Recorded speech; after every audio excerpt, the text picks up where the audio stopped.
എന്താണ് മോനെ, മോന് ചോറ് തന്നില്ലേ? എന്നിട്ട് എന്താ വയറ് അറിഞ്ഞില്ലേ? ചേട്ടനെ കാത്തിരിക്കുക. രണ്ട് ചേട്ടന്മാരും വന്നില്ല അല്ലേ? രണ്ട് ചേട്ടന്മാരും വന്നിട്ടേ പുള്ളി കൂട്ടിപ്പോവുള്ളൂ. വീട്ടിൽ പണ്ടൊക്കെ ഉള്ള കാരണവന്മാർ മക്കൾ പുറത്ത് പോവുക, മരുമക്കൾ കുഞ്ഞുമക്കളൊക്കെ പുറത്ത് പോയിട്ട് നേരം വൈകിയാൽ ഭയങ്കര വിഷമമായിരിക്കും. ആ വരണ വരെ വഴിക്കണ്ണുമായിട്ട് കാത്തിരിക്കും. അതുപോലെയാണ് നമ്മൾ ഈ ജാങ്കമോനും അങ്ങനെ തന്നെയാണ്. വേറെ മിക്കവാറും നായ്ക്കുട്ടികൾ അങ്ങനെയായിരിക്കും.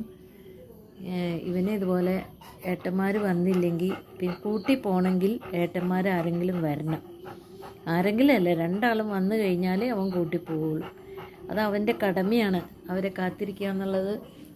അയ്യോ, അതെന്ത് വീഴ്ച വീണേ? വയ്യാണ്ടായോ?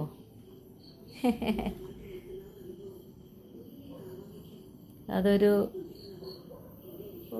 പ്രകൃതി നിയമം പോലെയാണ് അവർക്ക്. വീട്ടിലുള്ളവർ എല്ലാവരും വന്ന് എല്ലാവരും സേഫായി എന്ന് കണ്ടാൽ അവർ പോയി കിടക്കുകയുള്ളൂ. പണ്ടത്തെ കാരണവന്മാർ, ഇവിടുത്തെ ചേട്ടൻ്റെ അച്ഛനൊക്കെ എങ്ങനെയായിരുന്നു? ഞങ്ങൾ പുറത്ത് പോയാൽ വരാൻ വൈകിയാലും എത്ര വേണമെങ്കിലും കാത്തിരിക്കുകയായിരുന്നു. ഞങ്ങൾ വന്ന് കണ്ടിട്ടേ ഉറങ്ങുള്ളായിരുന്നു. അതൊക്കെ ഓർമ്മ വന്നു അത് കണ്ടപ്പോൾ. ഇടയ്ക്ക് ശബ്ദം കേൾക്കുമ്പോൾ എഴുന്നേറ്റ് നോക്കണ്ട്. ചേട്ടൻ വന്നില്ലേടാ കള്ള? ചേട്ടനിപ്പോൾ വരൂ കേട്ടോ. ഇപ്പോൾ വരും കുഞ്ഞിൻ്റെ ചേട്ടൻ. രണ്ടുപേരും ഇപ്പോൾ വരൂ കേട്ടോ. രണ്ടുപേര് ഇപ്പോൾ വരും.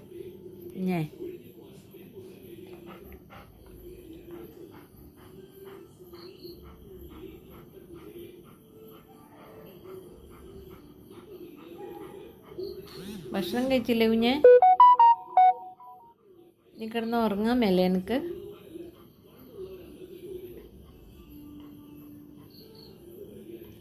അവരിപ്പോൾ വരൂ കേട്ടോ.